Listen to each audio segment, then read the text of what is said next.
I know I haven't done a video in a minute, but hear me out. I was really busy for 2 weeks, so it's hard to do a video when you get 10,000 people around you, all right? So I'm going to go with we're at part 5. Maybe? I probably should check these things out. I was just thinking about this a few minutes ago, and things really changed for me. I know that's not sperm, it's glue, because I'm a fucking artist, okay? Things really changed for me when I was 10. My mom finally got married, finally found me a father. That's the thing I had to hear, how a girl needs a father. So she married a guy named Jack McArdle, and they had my sister. Now, I can do math because, you got to remember that I scored really, really, really high on all my SATs and things like that. Or not SATs, but like IQ tests and stuff. I'm in the academically talented classes, the artistically talented classes, and all that stuff. So I'm pretty fucking smart. So my sister came along in March. She was like a month late. So she's supposed to be born in February. Mom and stepdad got married in September, October, November, December, January, February. 5 months. That means my mom was already pregnant 3 months when they got married. I stayed down at Pat Durante's house while they had their little wedding at St. Thomas's Church. And I remember Pat snuck me in to see a little bit of the wedding. I'm really pissed off. If I need a father, why couldn't I be there for the wedding, And I didn't really get to see the wedding or hang out at the reception, which is shitty. Okay? So along comes my baby sister. And I'm not going to lie, I did not want a baby sister or a brother or any siblings. I was the only child, and I liked it that way. I wasn't like the center of attention all the time. I was not. But I was left alone to my own devices, And when I wanted adult companionship, it was there. And if I wanted to just be left alone to play pretend in the basement or my bedroom or outside in the yard or in the woods down the street or in the garage or in the attic of the garage or with my friend Tony, I could just fucking play pretend. And I had a whole life, and there was a house, and there was basements, and the attic above the garage, and there was yard, and there was yard.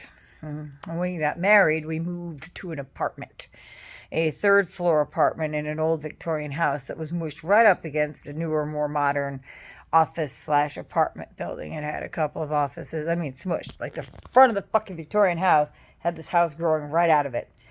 And, I guess in hindsight, it was a show. My mom knows I'm a pleaser. So when they brought me to their 2-bedroom apartment, it was like, hey, pick which room you want, and obviously I picked the one that wasn't occupied because I'm not a dick. Should have took the other one because it had the fire escape. I could have snuck out a lot easier than I actually did.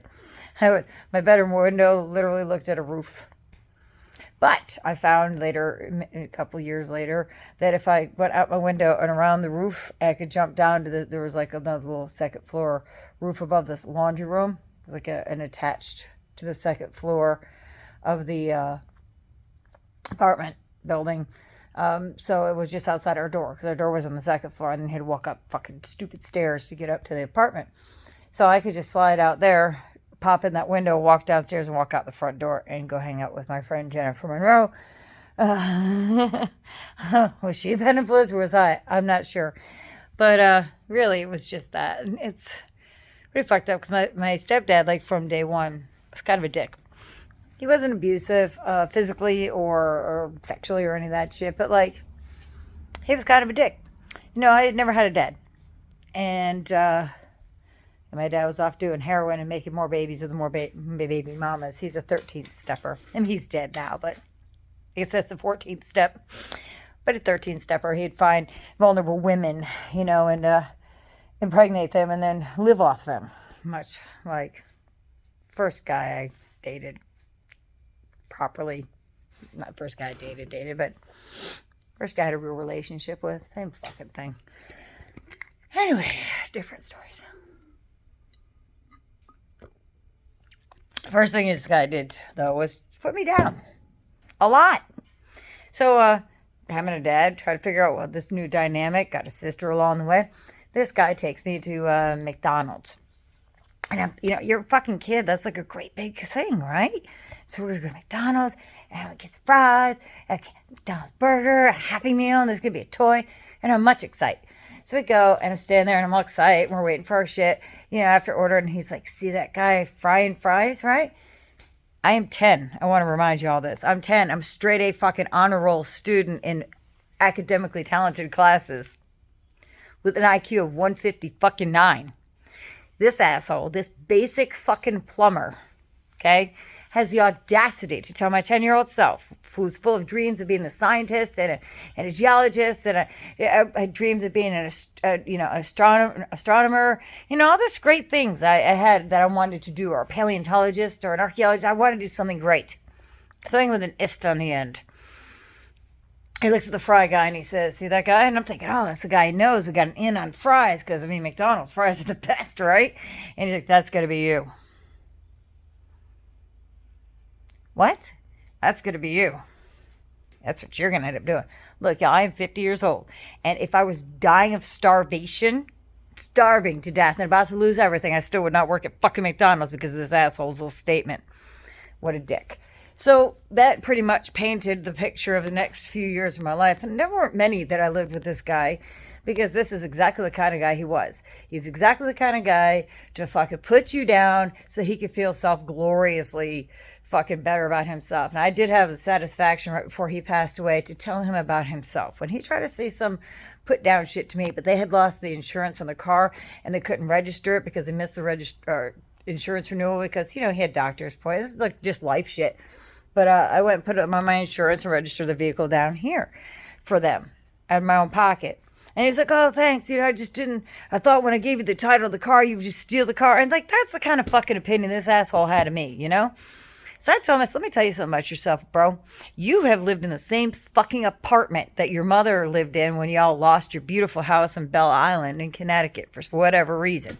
You've been in the same apartment for 50 fucking years, or whatever. He was 45 when he married my mom. So yeah, he was like there 30-something years and then another 10 before they moved to other Section 8 housing. I'm like, you've never owned a fucking new car. You've never owned a fucking house. You never owned anything of value in your fucking life. You don't even have a steady fucking job, because he could have gone union and made a lot of fucking money, but he wanted to be independent because fuck the unions, right?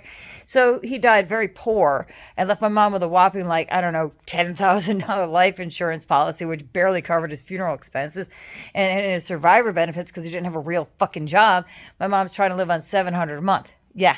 Okay, in this economy, I spent $700 at the grocery store. I can't even fucking imagine trying to make that stretch for a whole month. And if she didn't have 2 daughters who gave a fuck about her, what would her life even be? And that's the life he leaves behind. The guy who's fucking so much better than me, the fucking talented, gifted child, me. He's better than me. Fuck that guy. And legitimately, it took me a long time to grasp my anger, because all I wanted was to be loved. I just wanted to have a family and people who love me like I had growing up. Like from age 0 to 10, I had a whole entire family structure of people who loved me and supported me and straightened me out when I did naughty things and explained why. There was some explanation as to why I should not fucking play with the dynamite. As we remember from my grandmother exploding the fucking garage. Why I shouldn't play with guns? I don't know. Guys shooting and stabbing each other in front of the house. So that's all I wanted. And I was willing. I was a good fucking kid, dude. I've been a step parent to some very frustrating children.